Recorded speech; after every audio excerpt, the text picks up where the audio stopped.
ఇక హెలికాప్టర్ ప్రమాదానికి గురైన ఇరాన్ అధ్యక్షుడు రైసీ మృతి చెందాడు. ఇరాన్ బలగాలు ప్రమాదానికి గురైన హెలికాప్టర్ను గుర్తించాయి. తర్వాత రైసీ కోసం గాలించాయి. కానీ ఆయన ప్రాణాలతో లేనట్లు ప్రకటించారు. రైసీతో పాటు విదేశాంగ మంత్రి కూడా మృతి చెందారు. సుమారు 20 గంటలకు పైగా గాలించిన తర్వాత రైసీ మృతి చెందారని ప్రకటించారు.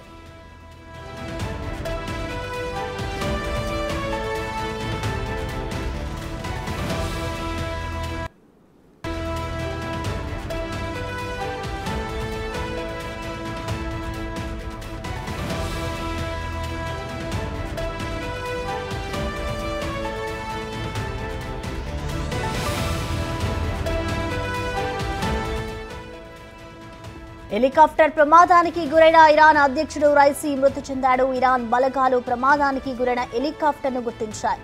తర్వాత రైసీ కోసం గాలించాయి. కానీ ఆయన ప్రాణాలతో లేనట్లు ప్రకటించారు.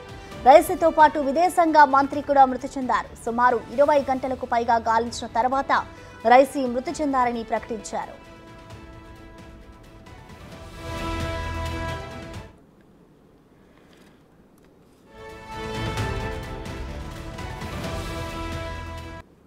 ప్రమాదానికి కారణం వాతావరణం అనుకూలించకపోవడమే అని ప్రాథమిక అంచనాకు వచ్చిన ప్రమాదం జరిగిన తీరు పలు అనుమానాలకు దారితీస్తోంది. జోల్ఫా నగర సమీపంలోకి రాగానే రైసీ ప్రయాణిస్తున్న హెలికాప్టర్ ప్రమాదానికి గురైంది.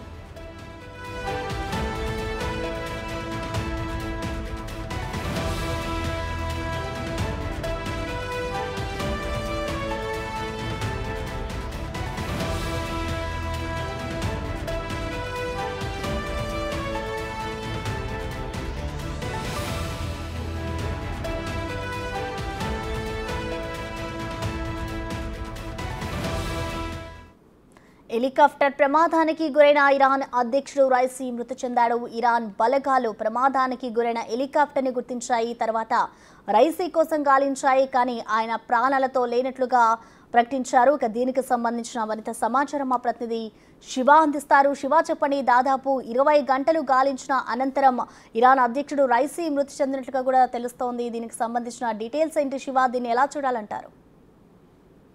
రైట్, నా ప్రశ్న, ఇరాన్ ప్రెసిడెంట్ రైసీ ప్రయాణించిన హెలికాప్టర్ కుప్పకూలిపోవడంతో దాదాపు 24 గంటల పాటు భారీగా సెర్చ్ ఆపరేషన్ చేసిన తర్వాత హెలికాప్టర్ శిథిలాలు అలాగే రైసీ మృతి చెందినట్లుగా, ఇరాన్ ప్రెసిడెంట్ రైసీ మృతి చెందినట్లుగా కూడా ఇబ్రహీం రైసీ మృతి చెందినట్లు భద్రతా బలగాలు తెలియజేశాయి. ఇరాన్ అధ్యక్షుడు రైసీతో పాటు విదేశాంగ శాఖకు సంబంధించిన ప్రతినిధులు కొంతమంది కూడా ఈ హెలికాప్టర్ లో వెళ్తున్న సందర్భంలో విదేశాంగ మంత్రి కూడా మృతి చెందినట్లుగా కూడా అధికార వర్గాలు ధృవీకరించాయి. సుమారు 24 గంటల పాటు కొనసాగించిన సెర్చ్ ఆపరేషన్ అనంతరం ఈ మృతదేహాలను, అలాగే ఈ జోల్ఫా అడవుల్లో హెలికాప్టర్ కూలిందని, అక్కడ అంటే పొగ మంచు కొప్పేయడం వల్ల అక్కడ సహాయక చర్యలకు కానీ అక్కడ సెర్చ్ ఆపరేషన్ కొనసాగించడానికి ఇబ్బందికర వాతావరణం ఏర్పడడంతో అసలు ఏం జరిగిందని మొత్తం 20 గంటల పాటు సెర్చ్ ఆపరేషన్ నిర్వహించిన తర్వాత ఆ హెలికాప్టర్ శిథిలాల కింద చనిపోయి ఉన్న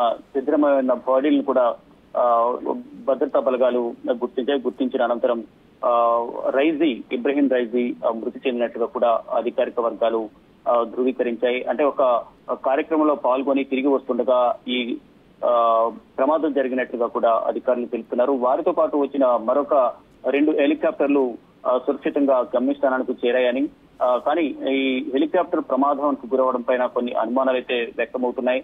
అంటే అక్కడ ఏదైతే కూలిపోయిన హెలికాప్టర్ ప్రయాణిస్తున్న 2 వ్యక్తులతో మాట్లాడిన తర్వాత ఇరాన్ అధికారులు క్రాస్ సైట్ కోసం 22 కిలోమీటర్ల దూరంలో ఉన్న అడవుల్లోకి వెళ్లి అక్కడ మొత్తం సెర్చ్ ఆపరేషన్ నిర్వహించిన తర్వాత ఈ హెలికాప్టర్ కుప్పకూలినట్లుగా కూడా దీంట్లో ప్రయాణిస్తున్న వారందరూ కూడా మృతి చెందినట్లు వారు గుర్తించారు. అంటే ఇదే మార్గంలో ఈ హెలికాప్టర్ తో పాటు 3 హెలికాప్టర్లు వెళ్తున్నాయి. కానీ దాంట్లో వేరే హెలికాప్టర్ లో రాష్ట్రపతి ప్రయాణిస్తున్న హెలికాప్టర్ మిగతా 2తో సంబంధాలు కోల్పోయినట్లుగా కూడా తెలుపుతున్నారు. ఇక వారు ఈ హెలికాప్టర్ కోసం అన్వేషించడం ప్రారంభించిన తర్వాత హెలికాప్టర్ లో ఉన్న వారిలో ఒకరితో విమాన సిబ్బందితో సంబంధాన్ని, అంటే వారితో మాట్లాడడం కుదరకపోయినప్పటికీ కూడా ఈ సెర్చ్ ఆపరేషన్ నిర్వహించిన తర్వాత ఈ హెలికాప్టర్ డోల్ఫా అడవుల్లో కుప్పకూలిపోవడంతో సెర్చ్ ఆపరేషన్ నిర్వహించిన తర్వాత ఫైనల్ గా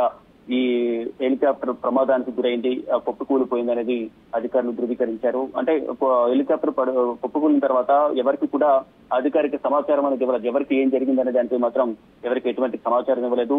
అధికారికంగా ధృవీకరించిన తర్వాత మాత్రమే ఈ అడవుల్లో హెలికాప్టర్ శిథిలాలు దొరికిన తర్వాత దాంట్లో ఎవరెవరు ప్రయాణిస్తున్నారు, ఎవరు ప్రాణాలతో ఉన్నారు, ఏంటి అనే దానిపై మొత్తం డీటెయిల్ గా వారు సెర్చ్ ఆపరేషన్ నిర్వహించిన తర్వాత మాత్రమే ఇరాన్ అధ్యక్షుడు ఇబ్రహీం రైజీ మృతి చెందినట్లుగా కూడా ఇరాన్ కు సంబంధించిన రాయబార కార్యాలయం అధికారులందరూ కూడా ప్రకటించారు. హెలికాప్టర్ ప్రమాదంలో చనిపోయినట్లుగా కూడా ఈ ప్రకటన విడుదల చేశారు. రైజీతో పాటు విదేశాంగ శాఖ మంత్రి కూడా ప్రయాణిస్తున్నారు కాబట్టి ఆయన కూడా మృతి చెందినట్లుగా కూడా అధికార వర్గాలు తెలియజేస్తున్నాయి. ప్రసన్న. Thank you Shiva.